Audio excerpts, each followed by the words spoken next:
Good morning. This is the Hostage Diaries, the Zoo Diaries. I'm going to do a deep dive today, as long as my voice will hold out, pertaining to my story. And it all starts back in, there was a rumor, and because I'm not real privy to the information, there was a rumor that my great-great-great-grandfather was in line to be the head rabbi in Russia before we immigrated. And we lived in White Russia, which was Belarus at the time. And so there was that rumor that was always circulated as a kid that I don't know how well known it was.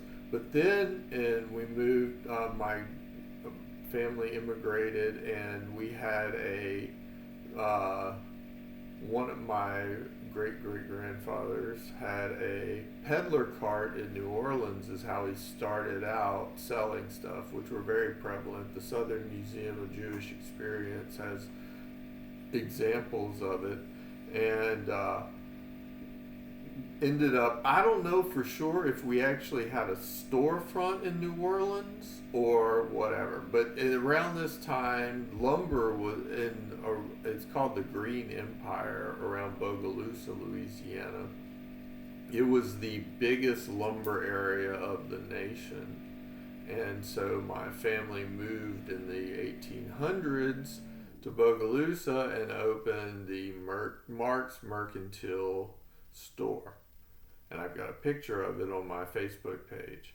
So we had that business for a long time. And the relatives I know about were Max and Minnie, were my great-grandfather and grandmother, and they had 7 sons. And this is all I need to verify this, but they had 7 sons, and my grandfather Louis was one of them. So they in 1933, the Marx Brothers created DuckSoup, which was a very famous political, controversial about a dictator taking over a country, and not necessarily a dictator, but a ruler taking over a country, and it was a comedy. And in 1936, my great-grandfather Max was struck and killed by a car in Bogalusa. Who knows if it was an accident or if it was a staged murder. And we're not sure. I would like to investigate. I'm actually trying to find a co-writer, since the meds make my inability to focus, and plus I don't have a lack of resources to get this done. To try and investigate. That seems to be where everything began. And so my grandfather Louis grew up. Then the Marx Brothers had Animal Crackers, Night at the Opera, Monkey Business, a bunch of other films. And this all started this gravitational field around my family, pertaining to this Marxism semiotic synchronicity, which continued for a century and is still going on. And it goes into my great-grandmother was named Minnie, and the Pearl River runs through Bogalusa, and Minnie Pearl from the Grand Ole Opry. You know, I'm not necessarily saying that we created this, but in the backward South, these things were noticed, and it painted a target on us. My grandmother, French grandmother, named Rosemary. There was Rosemary's Baby, which was from the same year that I was born, about the Antichrist. Ooh, was that motive for my abortion? For me being aborted? You know, it's always these crazy, that was always seen as the devil, like Waterboy, another semiotic synchronicity. And there was, my mother's named Deborah, and there was Deborah Winger and Urban Cowboy, and her name was Sissy, which I'm sure pissed off a lot of people. And there was LouisIAna toys also, and this is where it goes into the Rock'em Sock'em Robot. See, the mob always wants to use the semiotics against us to show that they are smarter than us, which they obviously are, because I'm a zoo hostage in Savannah hanging on the wall. And so the LouisIAna toys, Rock'em Sock'em Robots, where two people would get control these robots that would fight each other. You press the buttons, and there was actually a movie with Hugh Jackman made, Real Steel. The sidebar on that, I won't get into that yet. So in Urban Cowboy there was Deborah Winger as Sissy and John Travolta as Bud, like Busch in St. Louis, and us being from Louis. And then there was, what else was there? There were a ton of them. You Bet Your Life, Groucho, which I'm sure the whole Marxism thing was a huge detriment. Beauty and the Beast, me being Bo, and Beauty and the Beast, 1987, Terminator Hamilton. Linda Hamilton was starred in Beauty and the Beast with Ron Perlman, once again back to that Pearl River. And Beastie Boys. Then later on there was Nordica, which is an Italian company, ski company, made Nordica Beast 10. There was Bo Derek 10, and where Bo Derek ran towards Dudley Moore, and there was all sorts of these things. So this was a phenomenon, and I was an oblivious, dumb kid. I had no idea of all this, but theoretically, the mob had an idea, and that's where it got into this premeditated. Oh, then it got into another 1977. LSU played Rice, and LSU won 77-0 in 1977. 7 touchdowns is 11. 7 points is 11 touchdowns. And I was a junior, and so that's junior year, 11 touchdowns. And the guy named Carlos, I can't remember his last name. It was CC were his initials. He scored 5 touchdowns. So these were all, and this goes back into the you don't mess with Texas mentality. They'll take motivation. Then it got into, let's see, token to show my truth. This it's basically putting this as I was setting up the example to where my life is basically a hate crime, and I'm a trophy hanging on the wall. And I'm trying to build so we had all of these. Then you get into Louis B. Mayer, which was one of the founders of the Metro-Goldwyn-Mayer, and he founded the Academy of Motion Picture Sciences on my mother's birthday of all days, 1/11, and MGM is founder of the Beau Rivage Casino, which opened in 1999. Or actually, I think Steve Wynn built it, but MGM took over ownership of it later on. And there's just all sorts of these things that paint a target on my back that has created this premeditated conspiracy that I am trying to illuminate. So, Louisiana, let's go back to a little bit. Louisiana has Napoleonic Code parishes, and it is the only state in the Union. And so, therefore, 49 other states have counties. And so I guess it's the 49ers and Louisiana. Louisiana didn't want to be like the Jews and the Arabs and be surrounded by enemies, so they used me to sell me into slavery, and then therefore they thought, I don't know what they were thinking, and I don't know if there's actually a conscious, and this goes back into when I'm writing this book, The Art of Modern War, and it goes back into the Adam Smith in Wealth of Nations discusses the invisible hand. And when you're dealing with free market economics and the mob mentality and the parties and all that stuff, is there a conscious conspiracy group like the Star Chamber? There was a film about a conspiracy group, or is it just the free market fluctuating? So I don't know. But you had Louisiana, 49er counties. They didn't want to be like the Jews and the Arabs. So it gets into the Popeye's fried chicken, Louisiana fried chicken. So rather than building a global power player like I'm trying to accomplish with them from back then, they decided to use me to build the Louisiana Anarchy Revolution, the LouisIAna Anarchy Revolution. So they wanted to get rid of Louis.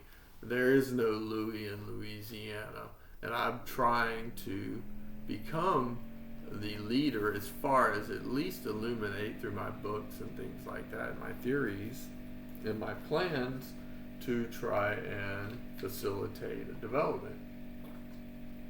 But I am alienated and have no resources, even though I should be, with all my plans, I should be the one person that deserves a ton of resources. So there are powers fighting against me.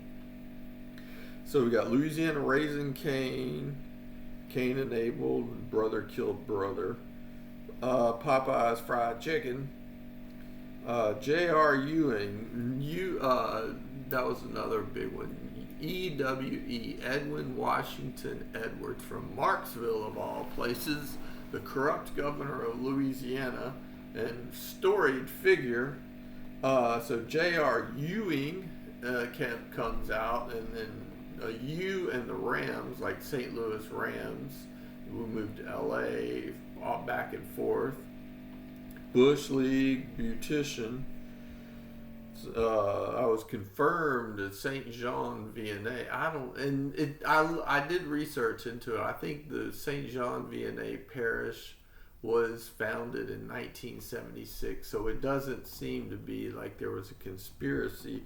I think it pissed off a lot of the rural folks because it, especially with Louisiana, by LSU having the varsity theater right next to the LSU campus in downtown. So you had a bunch of the rural areas pissed off that they were calling them JV. And it created an animosity, and they always use, because I am a VIP from all of these semiotic synchronicities, if you desecrate me, it is a beautician for those that are slighted. That's been the story of my life. I'm a beautician, a whip and post beautician. So anything it's math. That's their magic Jesus math formula bullshit. So they take anything that goes wrong, let's beat the slave. And that's been the mentality of what I've been. And they sell that. There's actually gets into BLM is the alpha code for Saint Bartholomew's, which is a French luxury protectorate of billionaires' playgrounds. But instead, they turned it into BLM Saint Barters. So there's smart bribery through bartering. Because I am a VIP, they turned it against me. So rather than building any credibility to escape and help the family escape the zoo, they used my VIP credibility to justify buying accomplices for the mob. Real smart there. And they've bribed enough politicians and they've bribed enough of the media to bury the bodies. That's what it's all about. They throw money around because they're using a stolen wallet. So they throw money around. It's a lot easier to bribe people as accomplices, initiate them into the mafia, than to allow the hostages to go free and potentially have to pay back the money they stole. I jumped ahead there. So we're into the St. Jean Vianney confirmed, and J.R. Ewing, me being a J.R. So obvious, and this goes back into the Bush League being a derogatory comment, and then they need to beautify that because they're all so special, vain motherfuckers, vain too. I guess that's what the White House is all about, is vanity. No blemishes, perfect, godly, in God we trust. Bullshit. So they beautify, and they use me as the beautician for Bush League. So they've cursed me with this Bush League. That's why Savannah has St. Vincent's Academy, which is a girls' school. Vagina is a V. So I've been spay and neutered because JV are out of my league. But then you get into the saving graces. In the Eiffel Tower, there is the Jules Verne restaurant. So that means I got to be in hospitality industry my entire life. The shittiest jobs out there. That sort of the mafia interpretation mentality. So growing up in Baton Rouge, one thing that happened after my parents got a divorce, and I was a spoiled kid, I admit. My grandparents got me tons of toys. It goes back into LouisIAna toys, the Army Men, the G.I. Joes, all those, the $6 Million Man, all this sort of stuff. And I was lucky, and I was probably a spoiled brat. I will mention, there was, when I lived, before my parents divorced, my mother and my father, and right when my sister was born, so I must have been around 5 years old, there was a kid named TL who was really mean, I remember. And I ended up uninviting him to my birthday party. TL being Texas Louisiana Bridge. So of course that's going to curse me my entire life. The 5-year-old King Tut there, got to make him pay for the rest of his life for that one slight. Yeah, that mentality, that's the insane mentality the mafia we're dealing with here. So I invited my friend Shannon, my parents were friends with Tom Alexander, who later became my stepfather, and he had a daughter named Shannon. So I ended up providing her. But soon after that, my parents got a divorce, and we moved into these apartments. And I lived next to my cousin Terry, who was from my father's side cousin. And he got me involved in Kiss, the band Kiss. He was big into that, and so I got into Kiss really heavy, and that was kind of my first experience with music.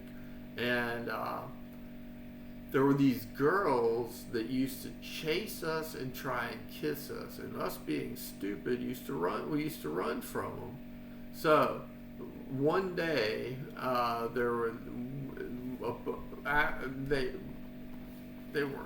we were all standing around the girls that tried to kiss us, and me and my cousin Terry and a few other people. This one kid slammed into me he was riding a bike, and he blindsided me, and my head went smash into the concrete, and I got up and ran inside, and that was and this goes back into the whole notion of you gotta hate your name. They hate me, the name Marx, so much because of the Vietnam and Korean War and all the dead people and the POWs and So they're going to make me hate my name, so they inflict the worst possible interpretation. So these permanent marks was something that cursed me my entire life because I'm a VIP. If I was just a normal I'm special, so they're going to make me hate being special. Because if it was just a normal common kid, they wouldn't care about it. Nobody would care, and so nothing would stick. But with me, I'm a VIP, so they're going to make it a curse. So ended up with this huge knot on my head, and my mother was going out with Tom. She left me with a babysitter, and she went out with Tom that evening, who was soon to be who was a vice president at the Baton Rouge General Hospital. And so then, I don't know, but there's a theory that because of that head trauma, it might have created my ADHD. I don't know. That's a theory. So that was a permanent mark, though. Anytime a girl, and this goes back to idols and celebrities, girls chase them all the time, but anytime a girl chases me, I get blindsided and head trauma and knocked down, and sort of mentality. That's the permanent mark hack that has haunted me my entire life. So one of the reasons I was desecrated later on, I'll talk about being desecrated and repulsive. So let's go back to the list here. So I was not a good student. My mother ended up marrying Tom, and we moved to Wedgwood, and I became friends with Jeff Williams and Jeff LeBlanc and Kevin Sinkfield and Todd Drummond and a few other people. And I had a good, normal childhood. We lived next door to these two twins from Buffalo, New York, Jody and Jerry Reister. And I had a big crush on Jody, I remember. And we used to we had a boat, and we used to take the boat out on weekends to the Amite River, and we would always invite the Reisters along. And so we were friends, but we never, she should have been my first kiss, but I was too shy. I was painfully shy, and I think manufactured to be shy. I went to St. Thomas More Catholic school, and I had 0 friends that were girls. So I was, they were, it was kind of like they were special. And so I never had friends, 0 friends that were girls. So I was always shy, and that kind of haunted me later on in life, as far as me always being shy, too shy to approach girls and sort of mentality. And so things went normal for there. Then we ended up moving to White Oak Landing, and my mom built this big house, and I used to hunt and fish.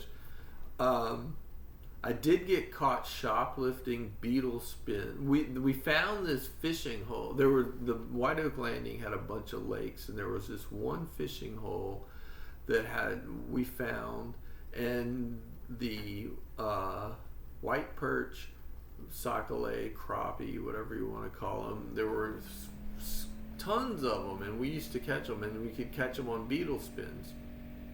And I asked my mom, can I have a few dollars to go buy some beetle spins, ride my bike the 5 miles to the beetle to get them. And she said no. So a friend of mine said he had stolen some, shoplifted some from Howard Brothers. And so we went over there, and I pocketed a few of them and ended up getting caught, and they called my mom, and it was all sorts of, and that was a horrific nightmare. I was a problem child. I was rebellious, and who knows, it might have gone back to the head trauma, but I had I guess it was the rebelliousness and the attention deficit, hyperactive. I was hyperactive with hormonal rebelliousness, which created the perfect storm to be manipulated and butchered for because I was a VIP. Like I said, if I was a normal nobody, there would have never been any plot to do this. So I ended up going to a bunch of different high schools. I went to Catholic High. I remember reading Harrison Bergeron about handicapping, which haunted me later in life. And I didn't last long there. I didn't have my ADHD. I had trouble with reading comprehension. And my memory's not very good. And I had trouble with reading comprehension. So I did not do very good there. I ended up going to this new high school, Catholic high school, Bishop Sullivan, which ended up becoming St. Michael's, which was right near where I lived. And it was horrible. It was the first semester it opened, and I ended up, are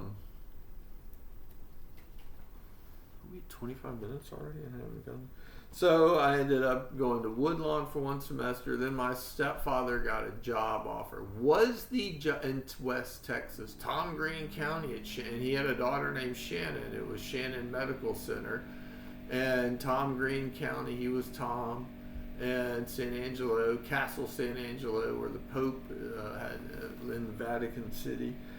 Was this a setup by the Dixie Mafia to ambush us? Because while this was going on, George Bush Sr., who was the head of the CIA, was living in Midland, Texas. And George W. Bush and Jeb Bush and all those, they lived in Midland, Texas, which was close by. I don't know.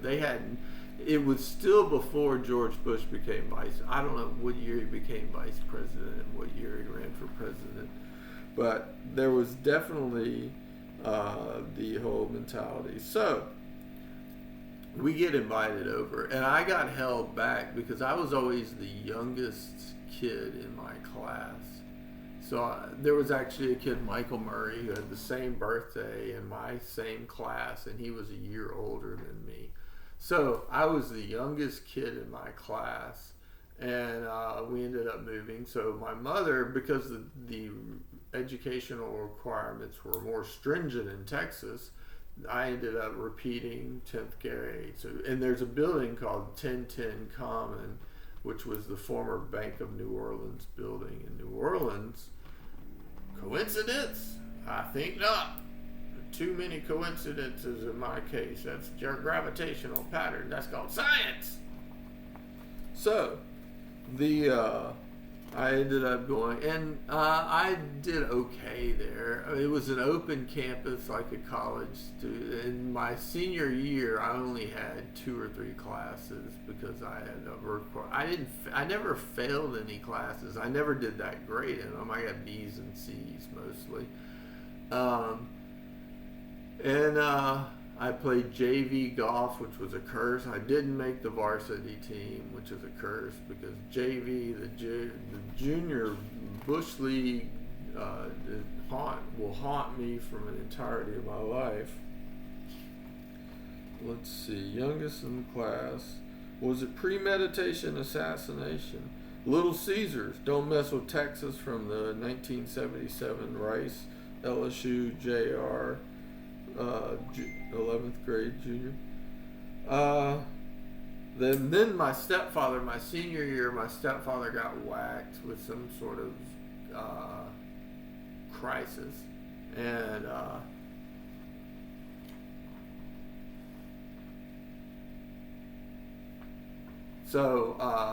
and I didn't realize I was being set up to fail. And there was a shooting contest. My stepfather, Tom, who was president of Shannon Hospital, and Chuck, who became my stepfather, were involved in a shooting contest. And I don't know what they bet or what, but I guess Tom lost and Chuck ended up winning. And then my stepfather, Tom, got whacked. And then my mother ended up starting to date Chuck and eventually got married down the line. So, I don't know if it was set up or what, but the Caldwell Zoo is set up. The whole Casey, he had 3 kids that were Casey's. So the Casey Royals, and there was a whole bunch of circumstantial evidence dealing with that. So then I ended up going to Baton Rouge, where they had an 18-year-old drinking age, and I'm not going to get into the depth on all this. 18-year-old drinking age. Edwards was a bad influence. I had undiagnosed ADHD. I skipped class a lot because I went to Murphy's. I was a bad student. There was a whole Animal House mentality. So then I get initiated Omega last of the new pledge class. And I did not know. Another thing is, when I went through Rush, and I was not prepared at all for this. I was not. Most kids are coached on how to be more attractive to the so I was not prepared, and I got cut from just about every fraternity at LSU. And I don't know if that was a lesson saying you shouldn't join a fraternity, but I liked Delta Chi. I met a bunch of interesting people. They were all very different, and, you know, it was on Sorority Row, which I liked. And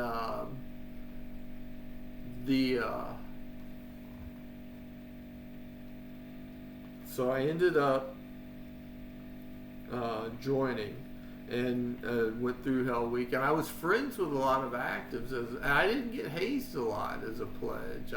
Because I hung out with a lot of actives, so I didn't get hazed as a pledge that much. And ended up getting initiated Omega last of the new pledge class, which ended up being a horrific nightmare curse. And because it goes back to Bo Derek 10, where Bo Derek was running at Dudley Moore. Attraction, Bo attractive, magnetic to me being hated and repulsed. Love, the attraction being a factor in love and that sort of thing. So it transferred everything for me later in life being repulsive. I was hacked to be repulsive, hated, and unmatched. So that hack created this horrific nightmare. So it took a while, and while I always had a lot of friends. I dated a good amount compared to most of it. It was a mediocre, middle of the road fraternity, so I ended up dating. I had a girlfriend, serious girlfriend, Suzanne, who was a DG, and I ended up everybody got fraternity tattoos and on their ankle, a little badge.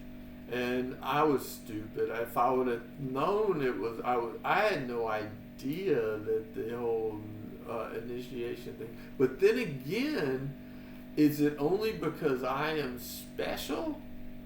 Because if I'm just a normal nobody, it wouldn't really affect, because the mob would. But since I am somebody special, they look for every foothold to claw into me.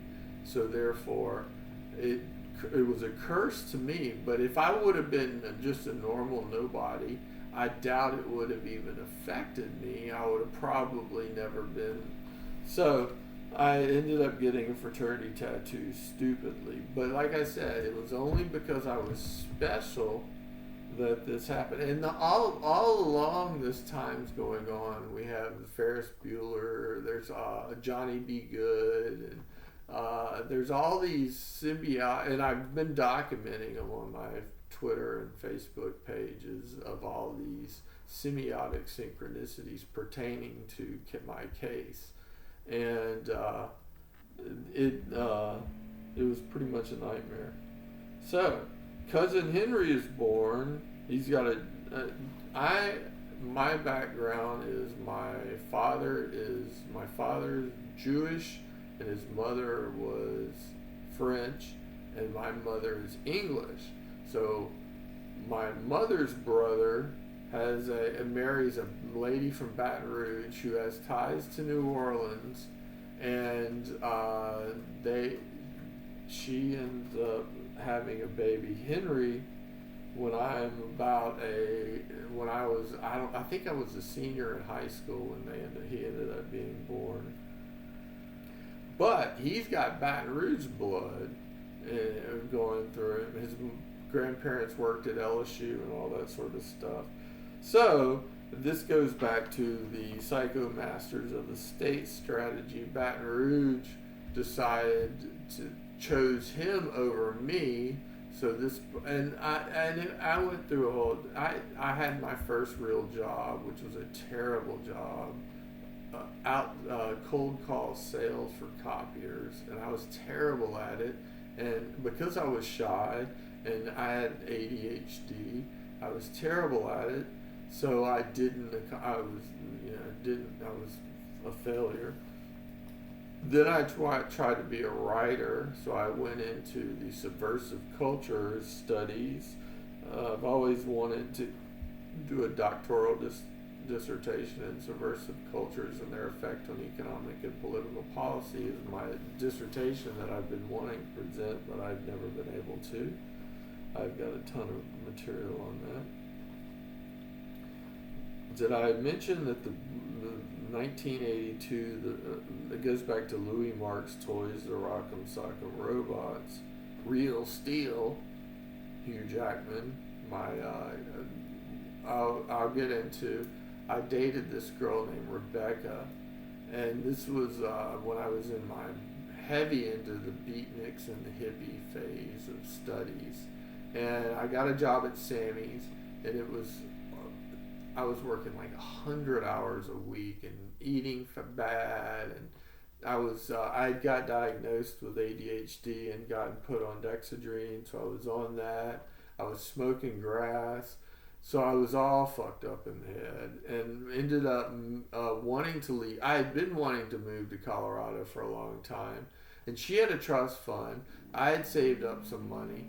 So we ended up followed widespread panic around the country, like the 3 or 4 or 5 shows, and ended up in Boulder and found an apartment and decided to move there.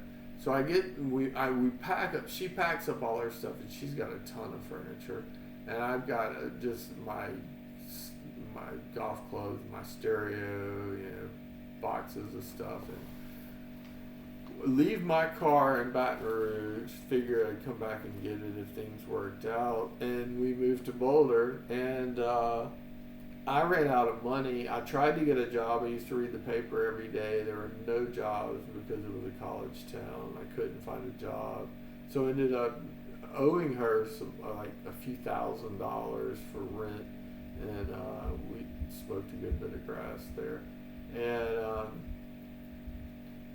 food, and we broke up, and she brought me back to Baton Rouge, and all my stuff that was with me, we didn't rent a truck this time, so I couldn't bring all my stuff, and I thought we were going to get back together, so I was stupid. I left a bunch of stuff there and just brought like the bare essentials back to Baton Rouge. I was naive and delusional, and so this goes back to, she ended up marrying a guy from Australia where debt slavery is a big deal. The thing about this debt slavery is a huge theoretical, of course, factor in my case, because my stepfather paid for my Lion Pride diploma, so therefore it's a well. It's like a no-limit well. So for the price of a cheap state school education, he's literally theoretically gotten billions and billions of dollars, theoretically, I don't want to sound crazy, of value in which he uses to bribe mercenary army accomplices. So, and theoretically, Rebecca ended up getting, there was a band called Becky Sharp, and she was Rebecca, that was based on William Makepeace Thackeray, and Makepeace ties into Mazes and Monsters Makepeace, and when Tom Hanks went crazy, Wheeler, and Elliot's Little Wars and the D&D. I used to play D&D back in the day, so this nightmare. So, but the magic stuff that she got, my dad had bought me a set of Dunlop Diamond Max irons, golf clubs. I ended up leaving those there with her, and there were some, I can't remember exactly all but she ended up getting a bunch of stuff. And so Real Steel, Hugh Jackman, does that transfer so it goes back into this debt slavery being this no limit well. So for a few $1,000s, she got millions or billions of dollars worth of influence, power, magic power, because I'm a VIP special. Once again, if I was not special, this would not matter, but I am VIP, and you're going to hate being special. Did you get tortured, boy? So, Real Steel that looked like the LouisIAna toys, Rock'em Sock'em Robots, and in 1982, the film, the toy was filmed in Baton Rouge, which painted a target on my back. Once again, them covert hunters, that's where he got into the DuckSoup dynasty. Duck Dynasty, the hunters, they're hiding in camo, shooting me full of lead, butchered. That's what this is all about. So, I ended up struggling mightily. I had lost all, this is when the tattoo really started to drag me down. I was lucky that I had a few friends that were into the art scene that helped me, and I was dead broke when I arrived back in Baton Rouge, and got a job, and then a few other jobs. And this is when I was fired, and I would hire, my entire day was comb through the paper and beg for these shitty jobs in hospitality, because I was literally living. I've got a list of how much I was making, like $4,000 or $5,000 a year. I mean, we're talking a year. You can't pay rent, and I was lucky. I had my mom. My mom rescued me multiple occasions, and the mob hates my mom for rescuing me. The mob hates the fact that I'm living indoors. There was a literal attempt to force me off the grid homeless. The perfect kidnap.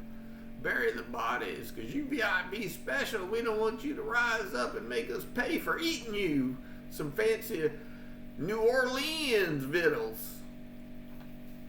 So, attempted force off-grid perfect crime USS the USS Kidd. After the severe head trauma, the KISS Army, the USS Kidd was moved to a destroyer, a KISS destroyer. I don't know if that's coincidence. My grandfather was in the Navy. My father was in the Marines. And so, but the mob, because we are vulnerable and in the public and unable to protect ourselves, and we're oblivious, the mob is making moves. Don't know if it's invisible hand or if there's a literal conspiracy out there. It goes back to where was I? Oh, the USS KiddNap. So homeless is the perfect kidnap. You're forced off the grid. I was living in my car. I spent hundreds and hundreds of nights, probably ended up more than a year sleeping in my car, driving around. I would go to friends' houses and sleep on their couch, and I could barely afford to feed myself all along every morning, scouring the papers, begging for jobs. I got fired from so many jobs. I would really like to do I know when the Social Security Administration sent me a record of how much money I made. It was pathetic. The most money I ever made was like $14,000 a year. Most years I was making between a few thousand and $5,000 or $6,000 a year, and this was for over a decade. while I was with a college degree in business. I just couldn't. I was beat down so low. This is where I got into the Omega hack, the curse. So we were tortured. There was a friend of mine who was a pledge master for Hell Week, Jim Watson, who went to Catholic High Bears, and he ended up committing suicide. And I think, honestly, they were trying to torture me to kill myself, and then they would promote Henry would. The thing about it is, I have a younger brother named Ryan, and this is where it goes back. So the Hardys kept saving me. My mother's family kept saving me, because if I ended up dead, the power might shift to my brother Ryan, and the light. You never know when the lights are going to come on with entertainment and all that. But while I'm a debt slave, the power is transferred to my mother's family. So all these semiotic synchronicities are happening for my mother's family, because I'm a debt slave to the Caldwell Zoo, Tyler, Texas, beauty shop. So there was this mentality. I think LouisIAna wanted me dead. So Ron, I don't know. It's a strange. It was a tug of war, and I was being torn into drawn and quartered. So the Omega torture, attempted murder by suicide, shrink Omega. I was shrunk, repulsive. I was so rather than being Bo Derek 10 attractive, I am 0 repulsive, smashing pumpkins, because of my Omega curse. And I was hated because there was something called, my grandmother and grandfather lived on Columbia Street, and there's CBS, and there was the Columbia Bum Shun, I called it CBS. My cousin Monica worked at WAFB Channel 9. So pathetic, Bo. Pride and mediocrity. Oh, the family is shrunk. Because I am so pathetic, it shrinks the expectations of the entire family. This goes back to the Omega curse. So, because I am shrunk down so low, the rest of the family, they have low expectations. They have pride in their mediocrity, so therefore it's shrunk down the Omega curse has shrunk down the entire family. Plus, they're able to breed them small and keep them in small voodoo dolls in the zoo.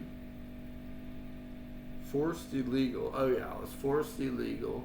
There was some strange situation with these ghost charges and all this sort of stuff. And I kept getting fired and had no money and kept getting evicted.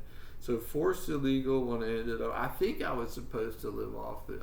My car finally blew up. I was going to be a bona fide varsity homeless and live off the grid.